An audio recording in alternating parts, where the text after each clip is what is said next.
ठाणे जिल्हा नियोजन समितीची नियमित बैठक आज या ठिकाणी संपन्न झाली। सन 23-24 या वित्त वर्षातील प्रशासकीय मान्यता आणि खर्च याचा प्रामुख्याने आज मी आढावा घेतला। एकूण सन 23-24च्या कामांपैकी 72% कामांना प्रशासकीय मान्यता दिलेल्या आहेत आणि खर्च झालेल्या रकमेचं प्रमाण हे 38% आहे। परंतु उर्वरित ज्या प्रशासकीय मान्यता आहेत त्या तात्काळ लवकर देण्याचे आदेश आजच्या बैठकीमध्ये मी दिले आणि खर्चाचंही प्रमाण, कारण आता जसे जसे पूर्वीची कामं झालीत त्यांची देयकांचे प्रस्ताव येतात त्याप्रमाणे निधी वर्ग केला जातो, पण एकही काम हे 31 मार्चच्या आत निधी परत जाणार नाही, पूर्ण 100% निधी खर्च केला जाईल अशा पद्धतीचे सक्त निर्देश आज प्रशासनाला या ठिकाणी मी दिलेले आहेत। या वर्षी करता 24-25 जिल्हा वार्षिक नियोजनचा आराखडा गतवर्षी आपल्याला 750 कोटी रुपये वाढीवसह मिळालेला होता। यंदा शासनानं 635 म्हणजे दरच वर्षी तसं असतं 635 कोटीचा आराखडा करायला सांगितलेला आहे, पण त्याच्या अगेन्स्ट जिल्ह्यातल्या कामाची निकड, जिल्ह्यातल्या कामांची आवश्यकता, लोकप्रतिनिधींची मागणी या सगळ्याचा विचार करून आजच्या बैठकीमध्ये 1016 कोटी रुपयांचा एकत्रित जिल्हा नियोजनचा आराखडा शासनाला एवढा निधी मिळावा याची विनंती करणारा आराखडा आज आपण जिल्हा नियोजन समितीनं त्याला संमती दिली। उद्याच माननीय उपमुख्यमंत्री आणि वित्तमंत्री अजितदादा पवार साहेबांकडे राज्यस्तरीय वित्त नियोजन समितीची बैठक आहे, ज्याच्यामध्ये प्रत्येक जिल्ह्यातल्या प्लॅनवरती पालकमंत्री त्या जिल्ह्यातले आमदार खासदार यांच्याबरोबर चर्चा होते।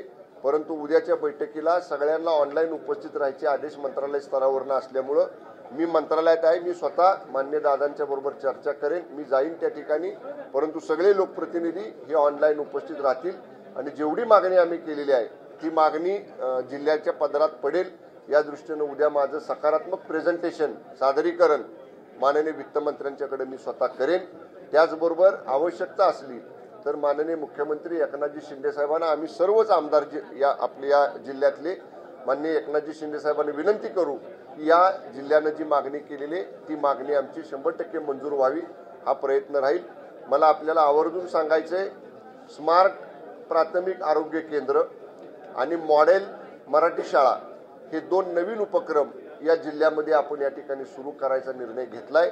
माननीय सीएम साहेबांचे ते निर्देश होते की स्मार्ट प्राथमिक आरोग्य केंद्र जी ग्रामीण भागातली आहेत ती प्रायव्हेट हॉस्पिटल सारखी दर्जेदार झाली पाहिजेत, त्याच्यासाठी जिल्हा नियोजनमधनं अधिक तरतूद करा। जिल्हा नियोजनमधले जे नाविन्यपूर्ण योजनांसाठी पैसे त्यातले मॅक्झिमम पैसे याच्यासाठी वापरा, तोही आराखडा आपण आज तयार केला। मराठी शाळा आपल्या ग्रामीण भागातल्या किंवा अगदी नगरपालिका महानगरपालिकेच्या मराठी शाळा या प्रायव्हेट इंग्लिश मीडियम स्कूल जशा आहेत तशा करण्याचा तो सुद्धा एक प्रस्ताव आपण तयार केलेला आहे।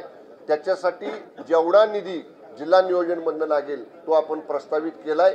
त्या व्यतिरिक्त नगर विकास विभागामार्फत नगरपालिका महानगरपालिकातल्या शाळांचा दर्जेवाढ करणं, शाळा मॉडेल करणं आणि जे नगरपालिका महानगरपालिकेचे दवाखाने आहेत त्या दवाखान्यांसाठी वेगळा निधीचा प्रस्ताव सर्व महापालिका आयुक्तांना तयार करण्याचा मी आज आदेश दिलेला आहे। त्याच्यासाठी स्वतंत्र बैठक माननीय सीएम साहेबांकडे मुंबईमध्ये आम्ही लावू आणि तोही वेगळा निधी या प्लॅनच्या व्यतिरिक्तचा निधी हा जिल्ह्याला मिळवण्याचा आमचा प्रयत्न राहील। आजच्या बैठकीमध्ये अनेक आमदार महोदयांनी रस्त्याच्या कामांच्या बाबतीतले काही प्रश्न उपस्थित केले, तर जिथं रस्ते डोंगरातनं येणारं पाणी असेल, अति पावसाचं प्रमाण असेल, डांबरी रस्ते वारंवार खराब होण्याचं प्रमाण आहे तर ते कॉन्क्रीटचे करा अशा पद्धतीची एक मागणी आज बैठकीमध्ये आमदार महोदयांनी केली, तर त्याही बाबतीत तपासून घेण्याचे आदेश मी अधीक्षक अभियंता बांधकाम विभाग यांना दिलेले आहेत।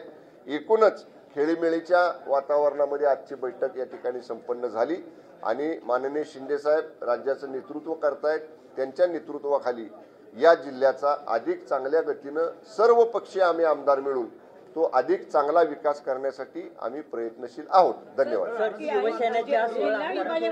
निघाला, कल्याण जिल्हा हा वेगळा करावा असं थोडंसं त्यांचं मत आहे, त्याच्याबद्दल काय? आमदार महोदयांनी ती मागणी कतोरे साहेबांनी केली, परंतु असं एकाएकी जिल्हा नियोजनचा ठराव करणं, जिल्हा विभाजनाचा ठराव करणं यापेक्षा सर्वपक्षीय आमदारांशी चर्चा करू आणि आमचे वरिष्ठ नेते आहेत राज्याचे मुख्यमंत्री आहेत, राज्याचे दोन्ही उपमुख्यमंत्री आहेत, त्यांच्याशी आम्ही चर्चा करू आणि मग त्याच्यावर जे काही योग्य निर्णय घ्यायचा तो योग्य वेळी घेऊ. शिवसेनेचा 16 आमदारांचा अपात्रचा 2 दिवसात निकाल येणार. सकाळी याच्यावर बोललोय मी, सकाळी बोललोय, मुंबईमध्ये बोललोय मी याच्यावर. आदिवासी पाडे रस्ते जॉईन करणार तर ते काम तुम्ही ह्या वर्षी कितपर्यंत झालं आणि आता या बाबतीतल्या सूचना मगाशीच आदिवासी विभाग यंत्रणेला आपण दिलेल्या आहेत. ते अधिकारी ठाण्यामध्ये बसायला त्यांना आपण सूचना केल्या, त्याप्रमाणे त्यांनी ठाण्यामध्ये आणि कुठं कलेक्टर साहेब 2 दिवस बसायला सांगितलं होतं आपण. आदिवासी लोकांना खेड्यापर्यंत येताना त्रास होतो अनेक ठिकाणी आणि त्याचा स्वतंत्र आराखडा कत्तोरे साहेबांनी पण मगाशी मागणी केली की त्या भागामधले रस्ते साकव करणं. तर ती बैठकीमध्ये आज आम्ही सूचना दिल्यात. साकव जे करायचे आहेत जिल्हा नियोजनमधनं ते प्राधान्यानं त्या पाडे वाड्या जोडणाऱ्या ठिकाणी प्राधान्यानं करायचे आणि वेगळा स्वतंत्र साकव प्रोग्राम माननीय रवींद्र चव्हाण साहेबांची माझी चर्चा झालेली आहे. वेगळा अशा आदिवासी पाड्यांना जोडणारा वेगळा स्वतंत्र साकव कार्यक्रम आपल्या जिल्ह्याचा तयार करण्याचे सुद्धा आदेश सार्वजनिक बांधकाम खात्याला दिलेले आहेत. सर मनोज जरांगे पहिल्या बैठकीपासून साकव हा मुद्दा गाजतोय. साकवला मर्यादित निधी असतो जिल्हा नियोजनला. जो मर्यादित निधी येतो तो विभागीय समतोल राखून आपल्याला द्यावा लागतो. म्हणून आपण यावर्षी कतोरे साहेबांच्या मागणीनुसार मी मागच्याच अधिवेशनामध्ये रवींद्र चव्हाण साहेबांची चर्चा केली. ते म्हटले तुम्ही तुमचा स्वतंत्र कार्यक्रम द्या, जिल्हा नियोजनचा सोडून वेगळा द्या. तो वेगळा तयार करायचे आदेश मी सार्वजनिक बांधकाम विभागाला दिले. तो प्रोग्राम आल्यानंतर त्यातनं निधी मिळवायचा प्रयत्न करू आपण.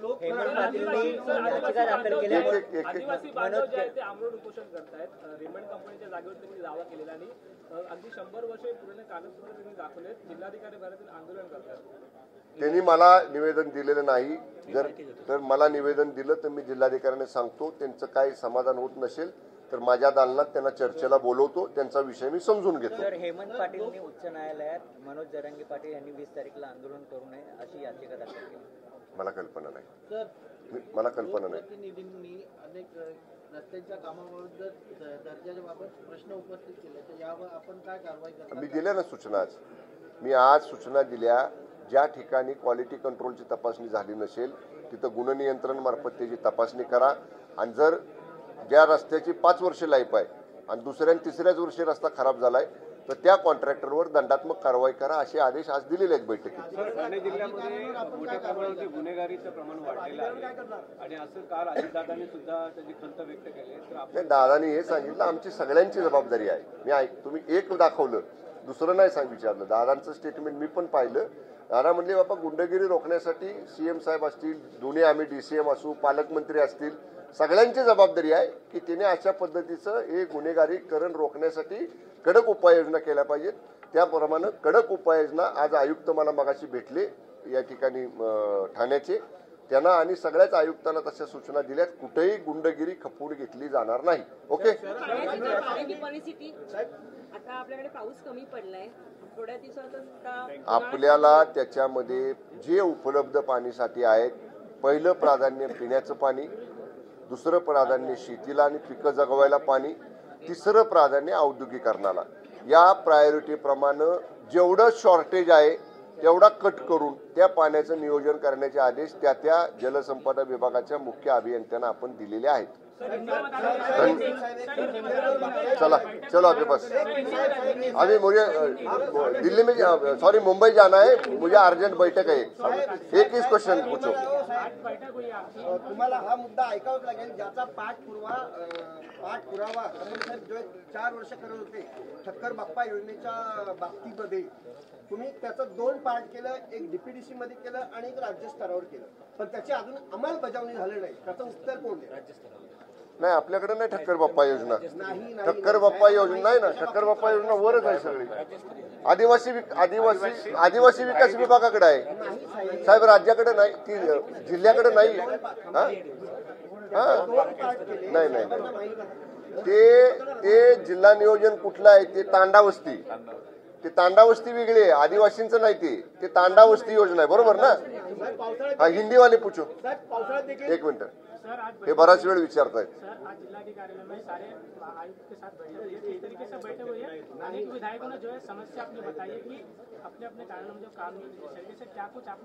देखिए आज की बैठक रेगुलर रिव्यू था.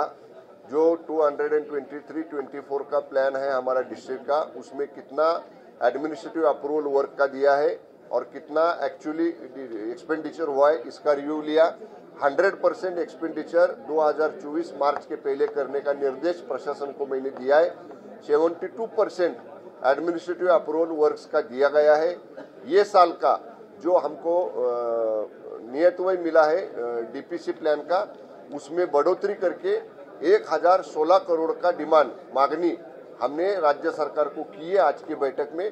कल ही इसके बारे में स्टेट लेवल फाइनेंस मिनिस्टर के साथ स्टेट लेवल डीपीसी की बैठक है, उसमें हम हमारा प्रेजेंटेशन देके ज़्यादा से ज़्यादा फंड्स ये जिले को प्राप्त हो जाए, इसके लिए हमारा प्रयास रहेगा। सर, पेकेज वालों केस में सुप्रीम कोर्ट ने निर्णय दिया है कि जो 11 दोषी थे उनको वापस जेल भेजना, लेकिन जो केस था वो महाराष्ट्र में दर्ज किया गया था, तो क्या महाराष्ट्र सरकार इसको नहीं, अभी ये तो law end judicial department decide करेगा। जो भी जजमेंट सुप्रीम कोर्ट का आया है उसके ऊपर एडवोकेट जनरल से राय लेके जो भी इसके ऊपर सुप्रीम कोर्ट का आदेश है उसका पालन किया जाएगा। Okay, thank you. ठाणे पावसाळ्यात देखील वाहतुकीचा ठाणेकरांना फटका बसतोय, वाहतुकीला त्रास होतोय आणि आज देखील तीच परिस्थिती आहे। या परिस्थितीतून ठाणेकरांची सुटका कधी होणार? बरेचसे रस्ते कॉन्क्रीट करायचं काम सुरू केले आपण।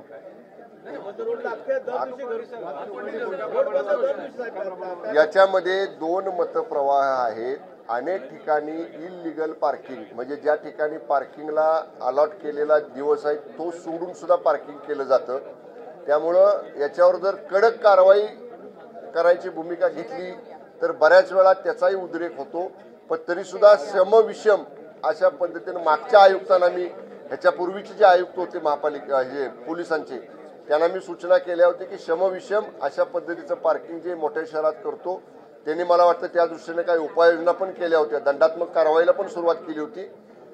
नवीन आयुक्त आलेले आहेत, नवीन आयुक्तांना सुद्धा त्याचा आणि काही सुधारणा करता येते का त्या बाबतीत महापालिका आयुक्त आणि पोलीस आयुक्त यांना संयुक्त सूचना देऊ आपण।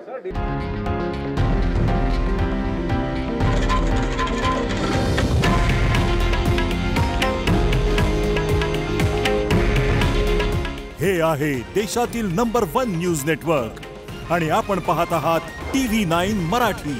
काळजी तुमची, हित महाराष्ट्राचं।